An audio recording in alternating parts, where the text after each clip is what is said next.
오늘 말씀의 제목은 최초의 거짓말이라는 제목입니다.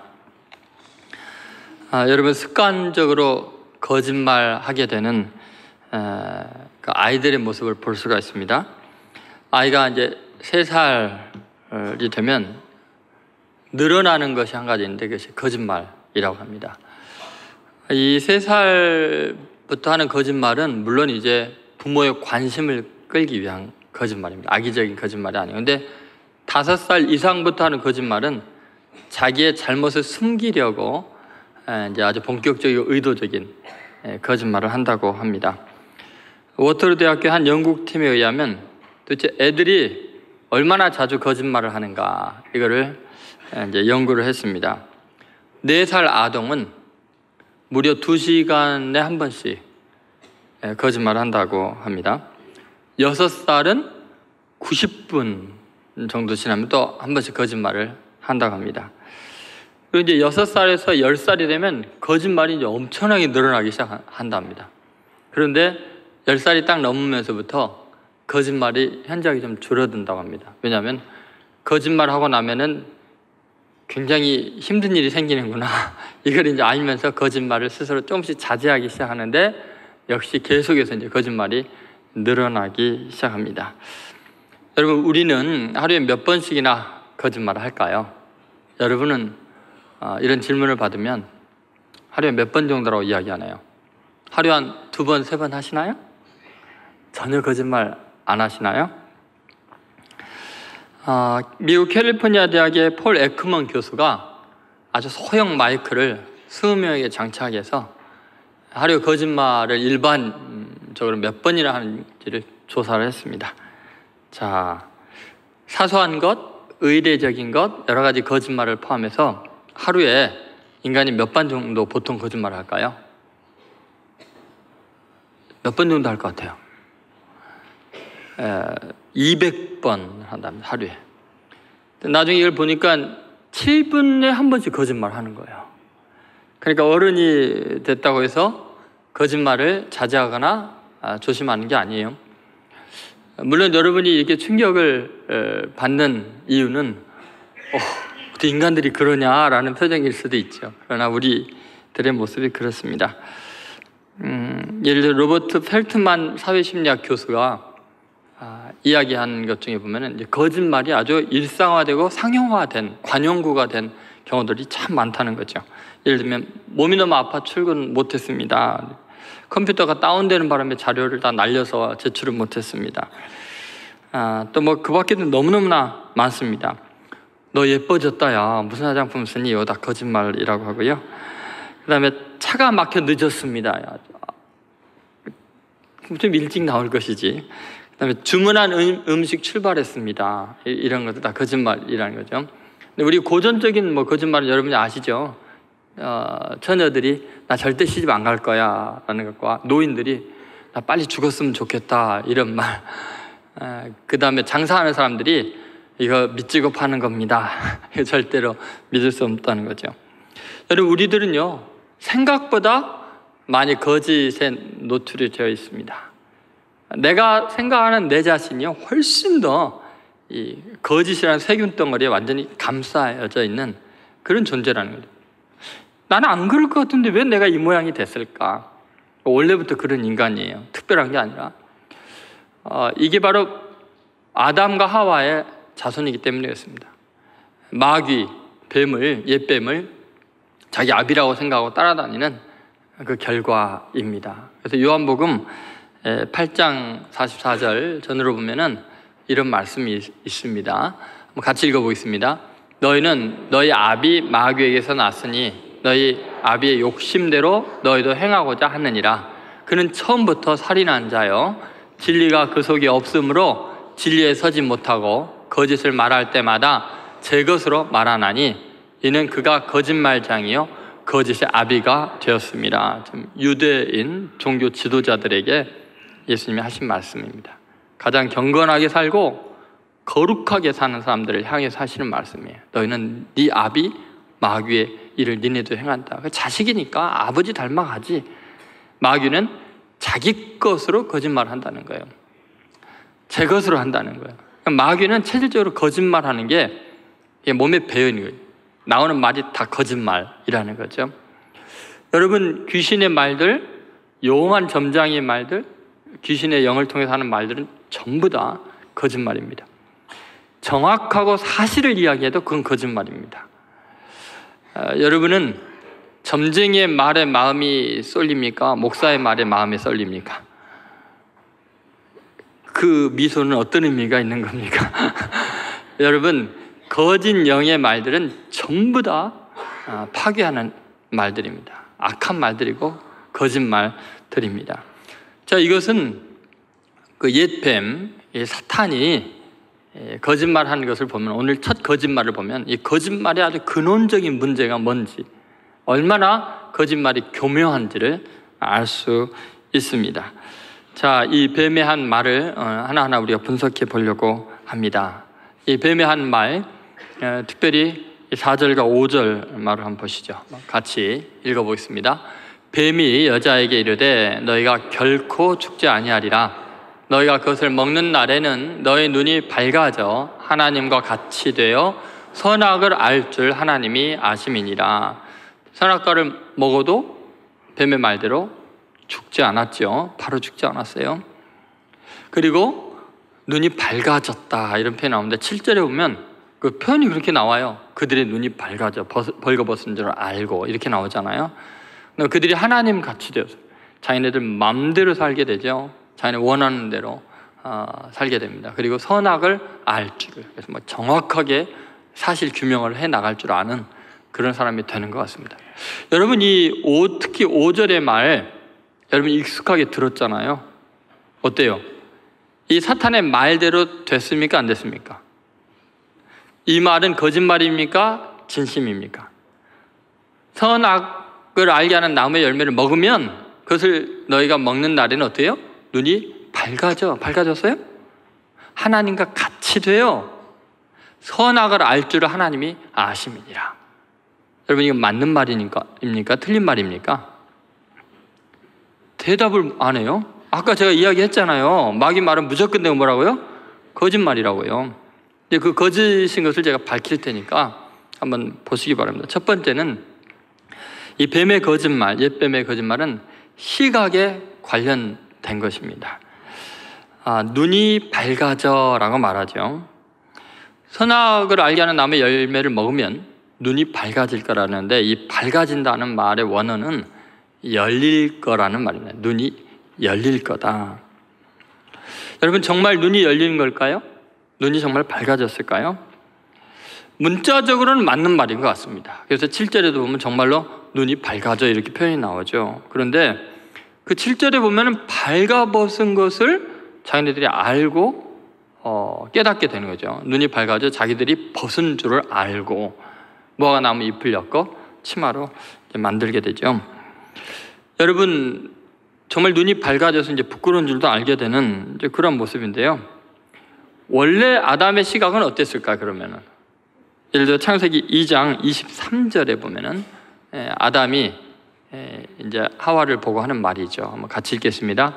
아담이 이르되 이는 내 뼈 중에 뼈요 살 중에 살이라.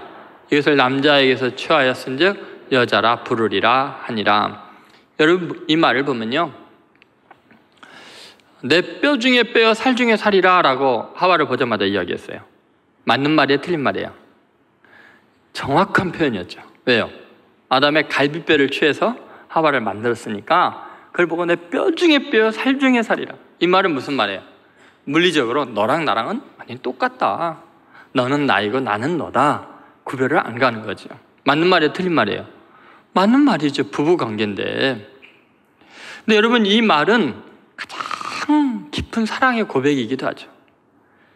인류 최초의 사랑의 시이기도 하죠. 내 뼈 중에 뼈, 살 중에 살이로다. 부부가 앉아있으면 옆에 사람한테 한번 고백해 보세요. 내 뼈 중에 뼈, 살 중에 살이로다. 이 왼수야. 그러면 안 되고. 여러분, 생각해 보세요. 지금 정확하게 보고 있고 가장 깊은 사랑의 고백을 멋진 시로 최고 아름답게 고백을 했어요.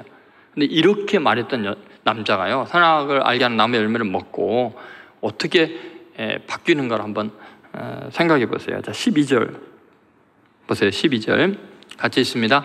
아담이 이르되 하나님이 주셔서 나와 함께 있게 하신 여자 그가 그 나무 열매를 내게 주므로 내가 먹었나이다. 지금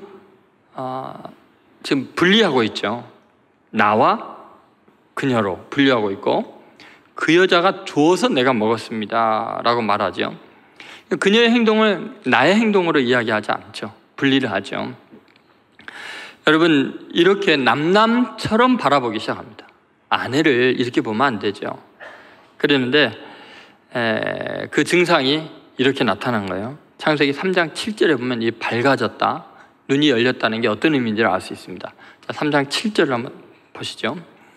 이에 그들의 눈이 밝아져 자기들이 벌거벗은 줄을 알고 무화과 나무 잎을 엮어 치마로 삼았더라. 저도 거짓말을 벌써 하잖아요. 보면서도 자기들이 벗은 줄 알고 그러는데 벌거벗은 줄 이렇게 거짓말 하잖아요. 뻔히 보면서도 뭐 한두 번이 아닙니다, 제가 이게. 근데 여러분 보세요. 지금 벗은 줄을 알고 이제 부끄러워가지고 치마를 해 입거든요. 근데 여러분, 내 살을 보면서, 내 뼈를 보면서 부끄러워해요? 여러분, 목욕하면서 아우 창피해, 아이 부끄러워, 자기 몸 보면서 그래요? 자기 몸을 볼 때는요, 저는 그런 생각 안 해요. 부부간에 정상적으로 사랑하는 관계라면요, 상대편 몸, 내 몸 보이면서 부끄럽지 않아요. 왜냐하면 내 몸이고 내 살인데 뭐 구분이 안 가는데 너무너무 사랑스러운 존재인데 어떻게 부끄러운 생각이 들어요. 무슨 말이냐면요, 뭐가 밝아졌느냐, 뭐가 열렸느냐, 음란한 마음과 이기적인 눈이 열리기 시작한 거예요. 이상하게 보는 아주 야한 데만 눈이 발달하게 되는 거죠. 그쪽으로 열린 거예요. 지금 병이 든 거예요. 아내를 자기 욕망의 수단으로 보는 거예요. 내 자신처럼 귀하게 여기지 않는 그런 병든 시각을 갖게 되는 거죠. 결국은 이 뱀이 문자적으로는 맞는 말인 것 같은데 그 의도가 왜곡된 거짓말한 거예요. 자, 네 눈이 밝아진다 할 때는 모든 걸 잘 보고 정확하게 판단하고 정말 해안이 열리는 것 같은 생각으로 지금 들었을 거 아니에요. 그런데 보니까 지독하게 이기적인 시각에 열린 거예요. 그리고 나머지 시각은 인정을 안 하게 됩니다. 다른 건 보이지 않게 돼요. 그리고 모든 것을 탐욕과 더러움과 추악함으로 보기 시작하는 거예요. 어둠의 세계가 열려버린 거예요. 그러면서부터 인간은 시각이 아주 이상하게 되었습니다. 여러분, 세상에는요, 내가 바라보는 이 시각 외에도요, 다양한 시각이 존재합니다.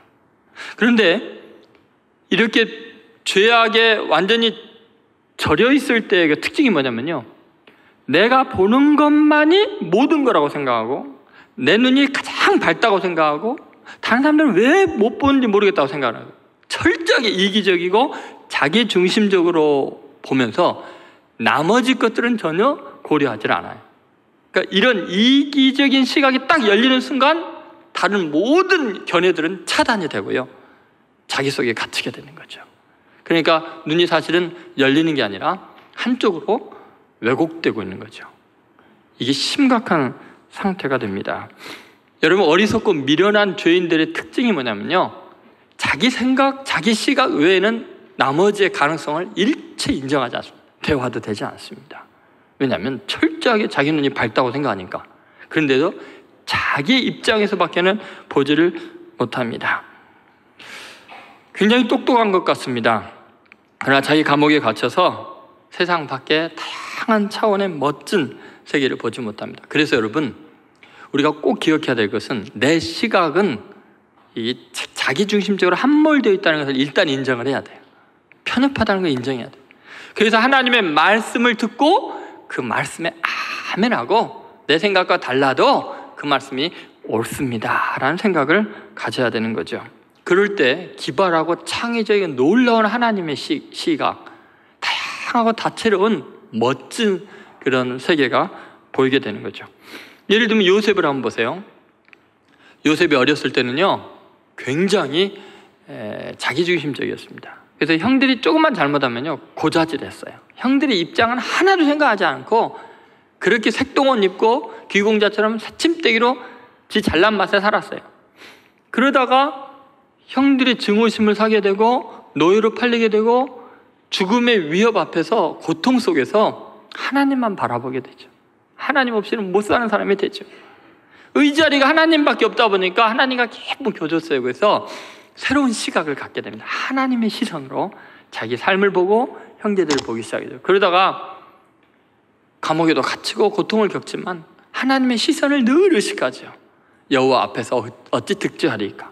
나중에 형들이 동냥하러 왔을 때요, 그 원수들을 보고서 당장에 목을 베서 죽이지 않고요, 놀랍게도 형님들 나를 팔았으므로 근심하지 마십시오. 형님들은 나를 팔았으나 하나님은 나를 보내셔서 만인의 생명을 구원하게 하셨습니다. 내가 형님과 형님들의 자식들을 먹여 살리겠습니다. 그리고 그들의 목을 끌어안고 펑펑 웁니다. 여러분, 이게 얼마나 놀라운 시각인지 몰라요. 다시 말해서 극도로 이기적인 시각이 확 열려가지고 자기 원수들, 자기를 죽이려고 하고 노예로 팔았던 그 형제들의 입장에서 이 모든 걸 보게 되고, 그리고 높은 하나님의 시각으로 보게 되는 거예요. 그러니까 이게 바로 열린 시각이죠. 하나님 시각으로 바라보는 거죠. 그래서 구원받을 수 있었던 거예요. 여러분, 예수님께서 우리를 바라보실 때 예수님의 시각이 바로 이런 거였습니다. 예수님은요, 자기를 십자가에 못 박고 있고 침을 뱉고 따귀를 때리고 고통을 주는 그 사람들을 향해서 이런 말씀을 하셨습니다. 누가복음 23장 34절 말씀입니다. 같이 읽어보겠습니다. 이에 예수께서 이르시되 아버지, 저들을 사하여 주옵소서. 자기들이 하는 것을 알지 못함이니이다 하시더라. 여러분, 지금 숨이 넘어가는 고통스러운 상황에서 자기를 저주하고 모욕하고 그렇게 사랑을 베풀었는데, 은혜를 베풀었는데 그 피조물들이 그렇게 잔혹하게 구는데 예수님은 자신의 입장, 이기적인 이 감옥에서 벗어나 있어요. 그리고는 그렇게 저주하고 미워하는 그들의 입장에서 보고 하나님 아버지 입장에서 보는 거예요. 그래서 아버지, 저들의 죄를 사해 주십시오. 자기의 죄를 알지 못함입니다. 가장 억울하고 고통스러운 순간에 시각이 완전히 달라질 수 있다는 거, 이 기적이잖아요. 원래 이것이 정상적인 밝은 눈이 열린 시각인 거예요. 근데 사탄이 말하는 것은 지독한 이기적인 그 죄악의 눈이 열린 것을 말하는 거죠. 그러니까 여러분, 이 사탄의 말에 속아서는 안 됩니다. 예수님은 심지어 이렇게까지 말씀하셨어요. 마태복음 25장 40절의 말씀이죠. 같이 읽습니다. 너희가 여기 내 형제 중에 지극히 작은 자 하나에게 한 것이 곧 내게 한 것이니라. 여러분, 지극히 작은 자, 그 다음에 원수일 수도 있고 초라하고 못난 죄인일 수도 있어요. 그 사람의 한 것이 곧 내게 한 것이다. 예수님은 그 사람의 입장에서 모든 것을 바라보고 독특한 시각으로 세상을 이해하고 계시죠. 여러분, 예수님이 원수를 사랑하라 그랬잖아요. 원수의 입장에서 바라봐라. 여러분, 가정에서, 직장에서, 교회에서, 만나는 친구 사이에서 너무 여러분을 아프게 하고 괴롭히는 사람도요, 그 사람 입장에서 이해를 해주고 축복해주고 사랑할 수 있는 시각이 필요해요. 이것이 바로 바르게 눈이 열린 거죠. 사탄이 말한 것처럼 하나님을 대적하고 선악과를 따먹음으로써 눈이 열린다고 할 때는 이기적인 이런 악한 눈이 열린 거죠.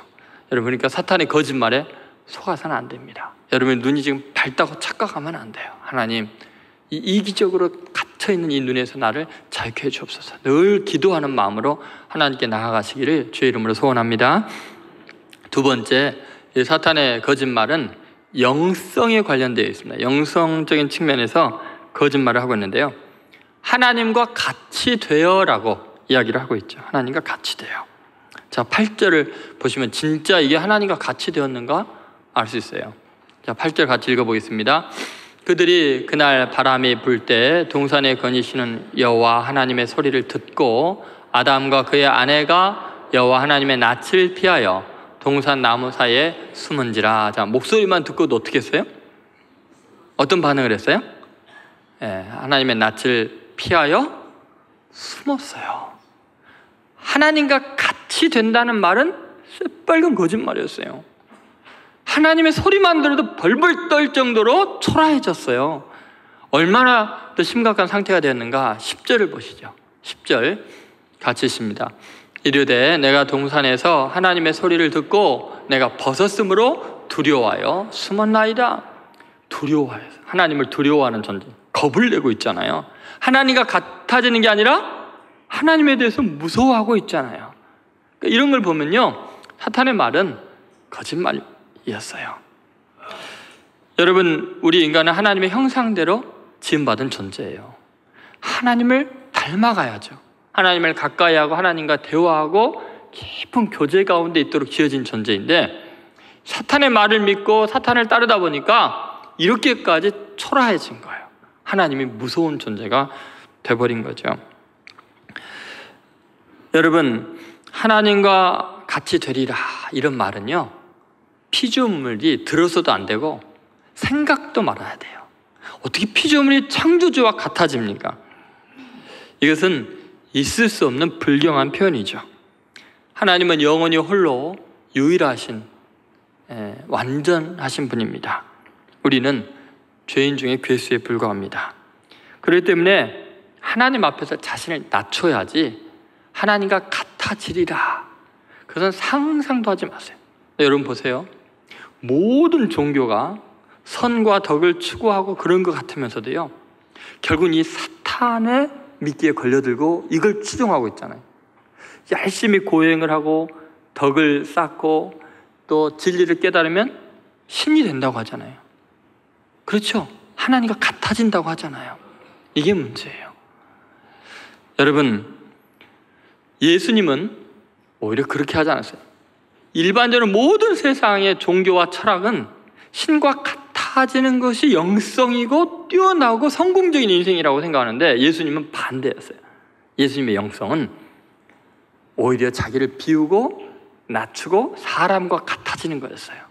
그것이 빌립보서 2장 5절부터 11절에 나오는 그리스도 찬미가에 나와요. 최초의 시이고 찬송가죠. 거기 보면은 너희 안에 이 마음을 품으라 했어요. 예수님의 마음이 어떤 마음이냐? 그 6절에 보면 이렇게 나와 있습니다. 같이 있습니다. 그는 근본 하나님의 본체이시나 하나님과 동등됨을 취할 것으로 여기지 아니하시고, 이렇게 나왔어요. 자, 하나님과 동등됨을 취할 것으로 여겼어요? 취할 것으로 여기지 않았어요.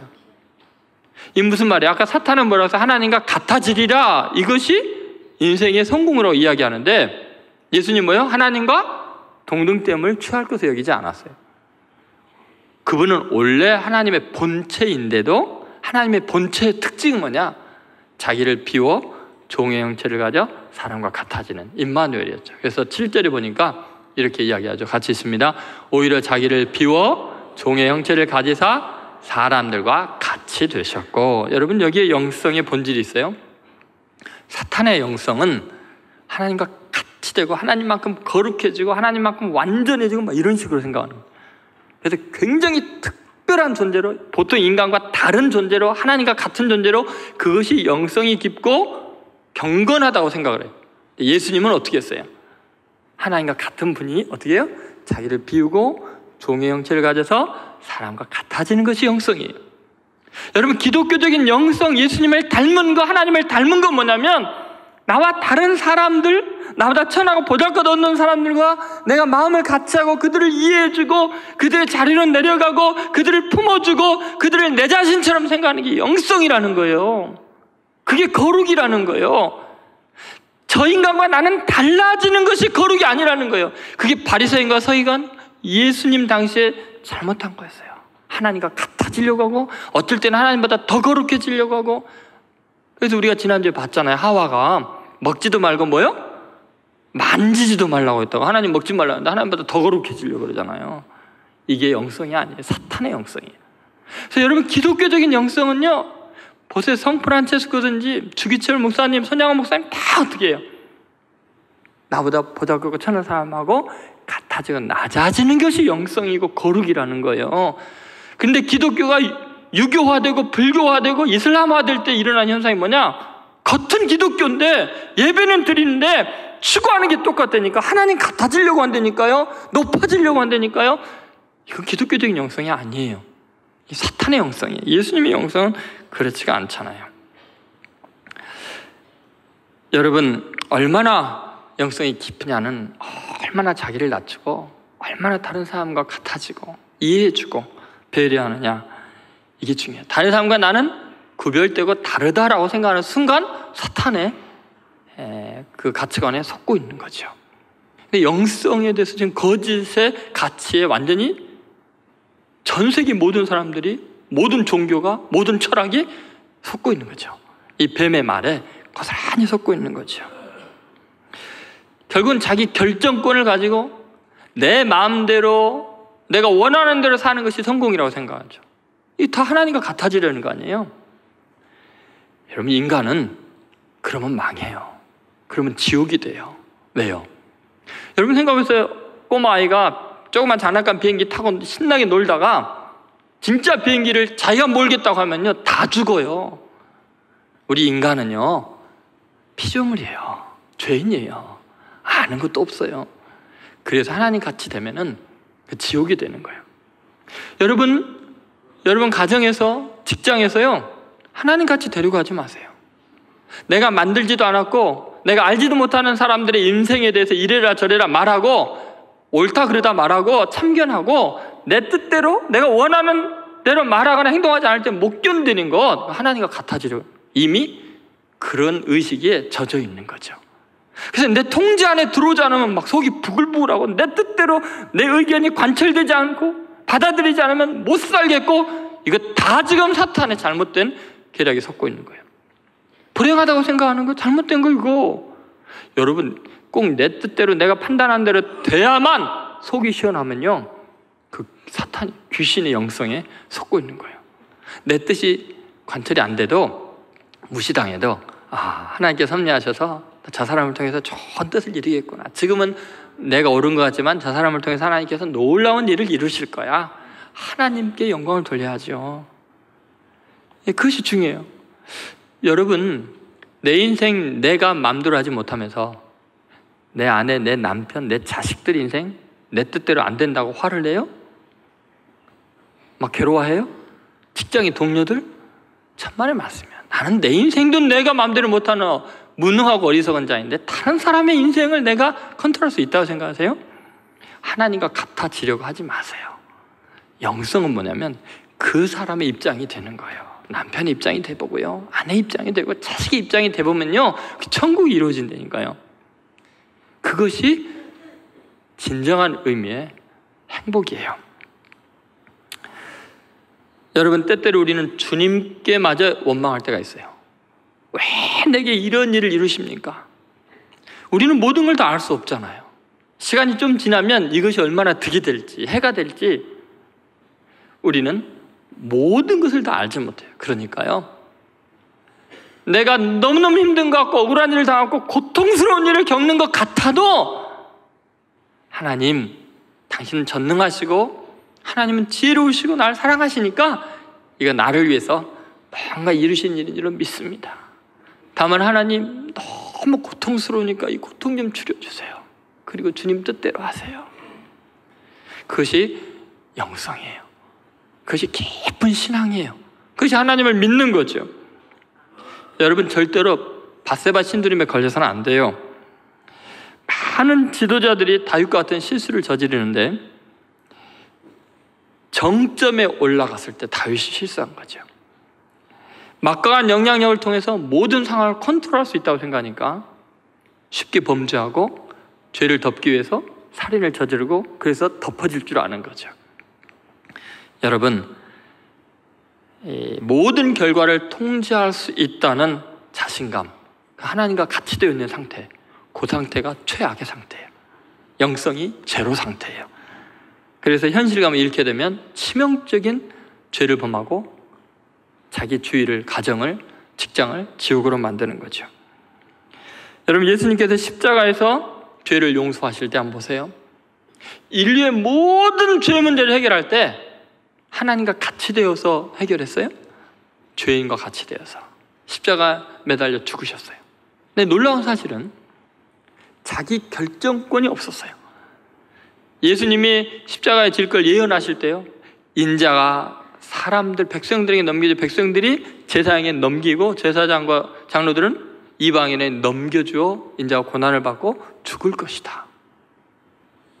그럼 여러분 이 말씀을 보면 인류를 구원하니 엄청난 일을 이루는데요, 자기 결정권이 하나도 없어요. 넘겨지고 넘겨줬는데 하나님의 뜻을 완전하게 이루셨어요. 여러분, 하나님의 뜻을 이루는데도 여전히 하나님의 방법이었어요. 내가 하나님 같이 돼서가 아니라 자기를 비우고 종의 형체를 가져서 넘겨주고 당하는 것 같은데 그걸 통해서 하나님의 뜻을 이루는 거예요. 기독교가 이 땅에 의의를 이루고 하나님의 뜻을 이루는 건 그렇게 하는 거예요. 내가 주관하고 1등이 되고 다 내 마음대로 해야만 이루어진다고 착각하면 안 되는 거죠. 그것은 사탄의 방법이지요. 여러분, 어떻게 하나님과 같아질 수 있을까요? 최선의 방법은 하나님 자녀가 되는 거예요. 아버지를 닮은 자녀가 되는 거예요. 그래서 예수님께서 그랬어요. 영접하는 자, 곧 그 이름을 믿는 자들에게는 하나님의 자녀가 되는 권세를 주셨어요. 여러분, 우리는 하나님의 자녀가 되는 거지 하나님이 되는 거 아니에요. 하나님 같이 되는 거 아니에요. 그 하나님의 자녀의 권세로 만족해야 돼요. 그래서 로마서 8장 15절에 사도 바울도 이런 이야기했죠. 같이 읽어보겠습니다. 너희는 다시 무서워하는 종의 영을 받지 아니하고 양자의 영을 받았으므로 우리가 아빠 아버지라고 부르짖느니라. 여러분, 우리는 하나님의 자녀가 되어서 하나님을 아빠라 부르고 하나님을 닮아가고 그분에게 모든 결정권을 넘기고 순종하는 것, 그것이 최고의 영성인 줄로 믿습니다. 여러분, 오늘 이 시간에요, 여러분 스스로 하나님 같이 되려는 그 죄를 회개해야 돼요.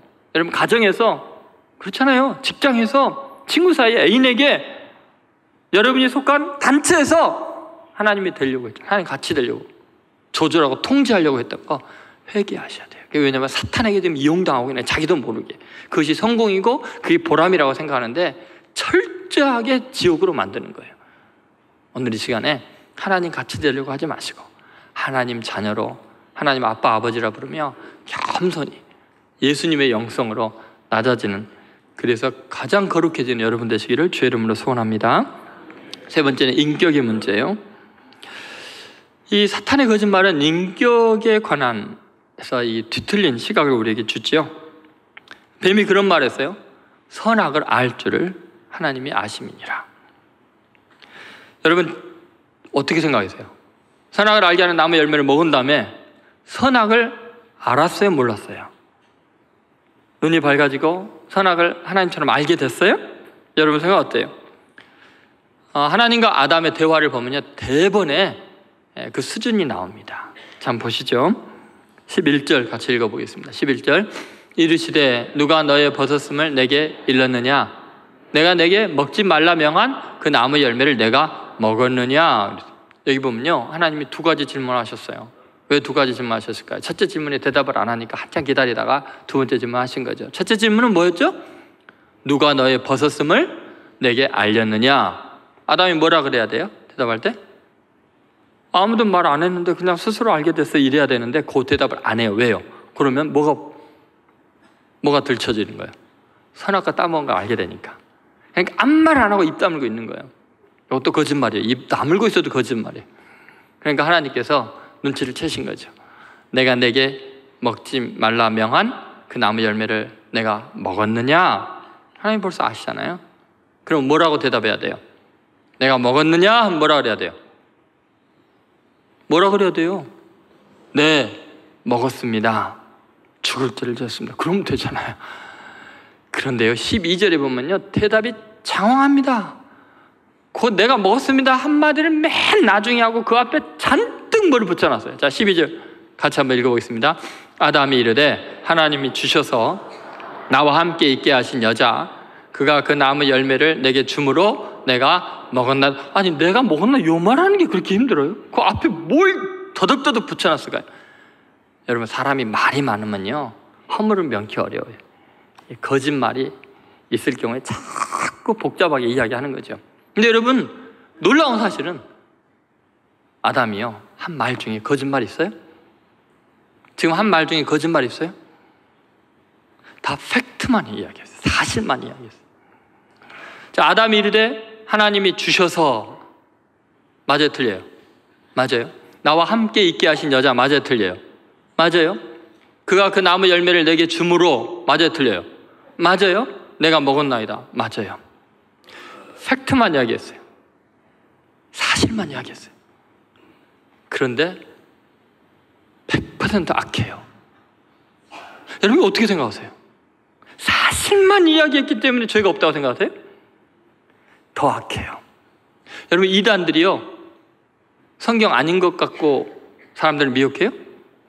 전부 다 성경 구절만 이야기하고 팩트만 이야기하는데 악하고 거짓말이에요.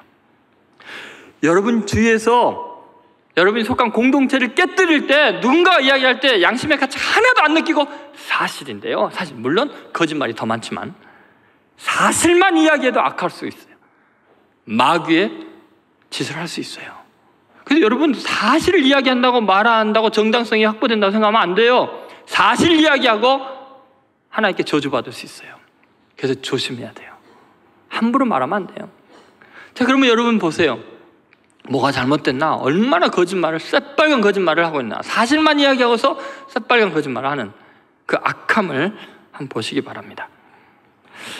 여러분 지금 이런 이야기를 하고 있어요. 하나님이 내게 주셔서. 맞는 말이죠. 하나님이 주셔서. 누구를? 하와예요. 아내예요. 그래서 그렇게 감격하고 고마워했었어요. 내 살 중에 살이요, 뼈 중에 뼈로 나면서 그렇게 행복해했어요. 하나님이 주신 은혜를 원망거리를 바꾸는 거예요. 내가 이렇게 먹게 된 건 내가 먹었나이다, 이 말 앞에는 하나님이 원인입니다. 그 여자만 안 줬으면 내 인생이 이렇게 안 망가졌습니다. 하나님 왜 그런 여자를 내게 주셔서 내 인생이 요 모양 요 꼴이 되게 하십니까? 어떻게 생각하세요? 은혜를 원망거리를 바꾸고 있죠. 저주로 바꾸고 있죠. 너무너무 악해졌죠. 자, 선악을 알 줄 안다 그랬는데 선악을 아는 거예요 지금? 뱀이 분명히 그랬잖아요. 너가 하나님같이 돼서 선악을 알 줄 안다는데 이 선악을 아는 거예요 지금? 전혀 선악을 구별 못하는 거예요. 하나님이 주신 은혜를 지금 저주거리로 바꾸고 있는 거니까요. 선을 악으로 바꾸고 있잖아. 오히려 몰라. 그 다음에 뭐라 그래요? 그 주신 그 여자, 그가 그 나무 열매를 내게 주므로 내가 먹었나이다. 맞는 말이죠. 그런데 얼마나 악한 말이에요. 남편이 이러면 돼요? 여러분 남편이 이러지 않아서 고마운 줄 아셔야 돼요. 여러분 누가 범인이냐? 왜 그런 짓 했냐 했더니 저 여자요 하고, 아니 숨겨줘야지. 범인으로 주범으로 지목을 하면 어떻게 해요? 여러분 보세요. 사실을 이야기하지만 악하잖아요. 선악을 분간을 못한 인간이 됐잖아요. 여러분 정보를 많이 알고 있고 사실을 이야기한다고 착한 사람 아니에요. 공동체를 깨뜨리고 상처를 주고 악을 행하는 사람들이 너무 많다니까요. 그래서 지금 사실만 이야기하면서 악해지고 있어요. 선악을 분별하는 게 아니라 정확한 사실을 이야기하고 있는데도 선악을 분별 못하고 있다니까요. 참 무서운 이야기예요, 여러분. 여러분 이것이 우리들의 모습이죠. 여러분 우리는 얼마나 악으로 치우쳐 있는가를 잊지 않아야 돼요.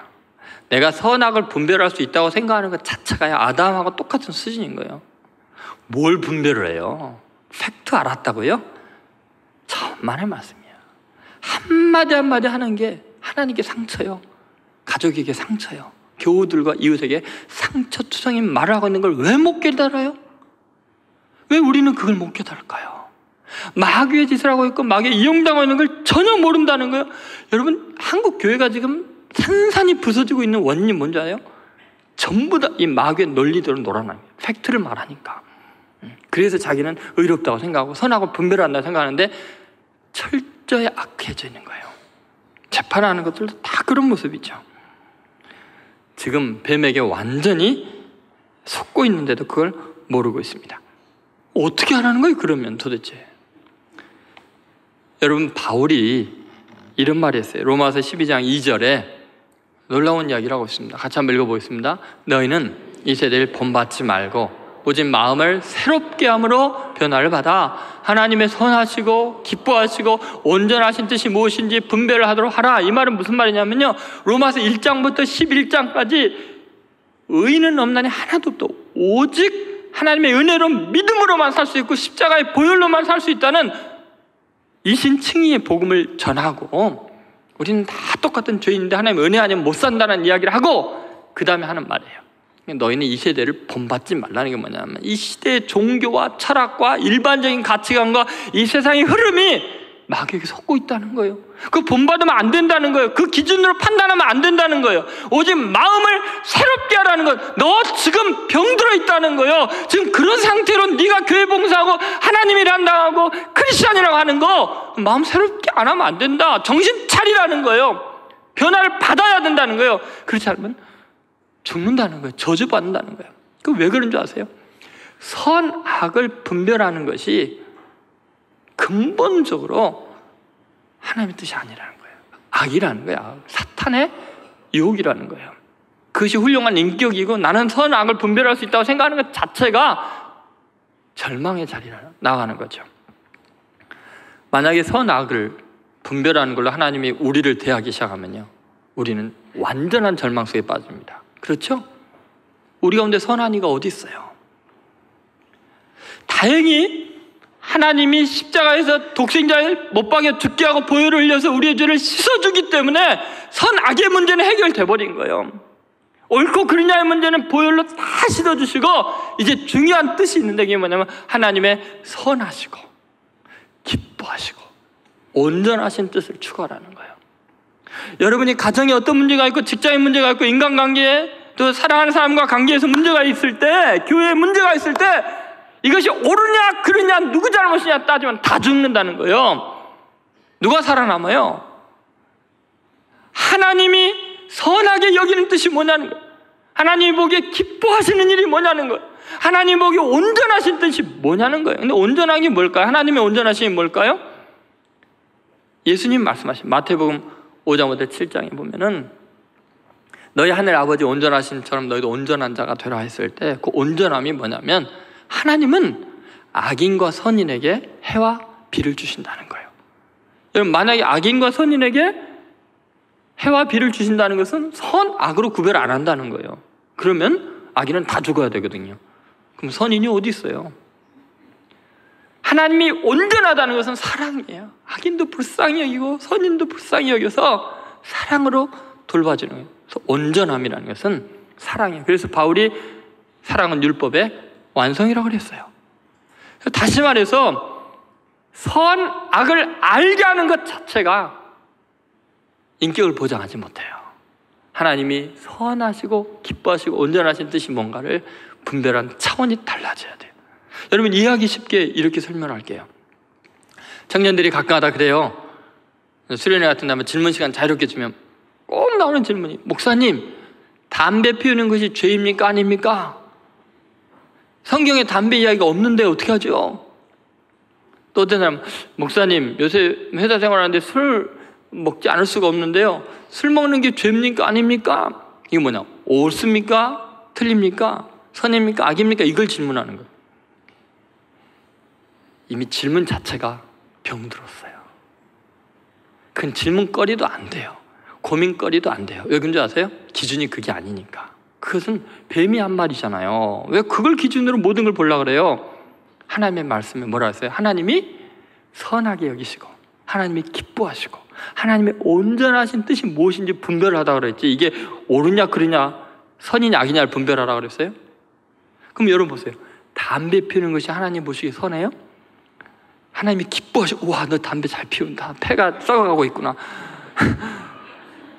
여러분, 술 마시니까 이야, 내가 너무 기쁘다, 나도 취해보자, 하나님 그러세요? 다른 모든 게 마찬가지예요. 여러분, 인간사에서 결정할 일이 옳으냐 그르냐 판단하는 것처럼 유치하기 짝이 없는 게 없어요. 기독교인이 그 수준에 머무르면 끝나는 거예요. 마귀에 밥돼 있는 거예요. 이미 옳으냐 그르냐로, 선이냐 악이냐로 계속해서 교회 법들을 만들어 갈 거예요. 여러분, 그런 거 아니에요. 하나님이 선하게 기뻐하고 온전하신 뜻이 뭐냐가 기준이 돼야 돼요. 그러면요, 모든 문제가 다 해결이 돼요. 천국이 돼요. 부부간의 관계, 애인과의 관계, 친구 사이, 교우 관계, 직장에서요. 하나님이 기뻐하시는 게 뭘까? 하나님의 온전하심이 뭘까를 판단해야 되죠. 여러분, 심지어 선이냐 악이냐를 추구하면요, 예수님이 말한 대로 정확하게 가장 극악한 일을 행하고도 하나님을 위한 일이라고 착각해요. 그래서 모든 종교가 그래요. 지금 이슬람에서 극단적인 테러가 자행이 되면서 알라 신의 뜻이라 하잖아요. 근데 그것을 예수님이 이미 다 이야기했어요. 그래서 유대인도 마찬가지고 천주교나 개신교나 불교도 마찬가지예요. 끊임없이 자행되는 악이에요. 신의 이름으로 행하는 잔혹한 일들. 그래서 예수님이 이런 말씀하시죠. 요한복음 16장 2절에 하신 말씀이에요. 사람들이 너희를 출교할 뿐 아니라 때가 이르면 물은 너희를 죽이는 자가 생각하기를 이것이 하나님을 섬기는 일이라 하리라. 하나님을 섬기는 일이라고 하면서 얼마나 많이 서로를 죽이고 내치고 법정에 고소하고 악을 행하는지 몰라요. 왜냐하면 그 사탄의 논리에 속기 때문에. 선이냐 악이냐 그걸 따지는 거예요. 언론이, 정치인들이 계속해서 교회에서 마저 그렇게 나아가는 거예요. 그러면 크리스천은 희망이 없어요. 왜냐하면 선한 사람 한 명 없으니까, 죄 없는 사람 없으니까 다 죽는 거예요. 최초의 거짓말은 그렇게 오늘 우리에게 완전히 우리를 지배하는 잘못된 가치관으로 우리가 속고 있는 거예요. 너무나 많은 크리스천들이, 너무나 많은 교회가 그래서 불교 같고요, 유교 같고요, 이슬람 같아였고 하는 짓들이 복음의 본질로 못 돌아가서 그렇죠. 여러분 꼭 다시 하나님의 은혜의 복음을 회복하시기 바랍니다.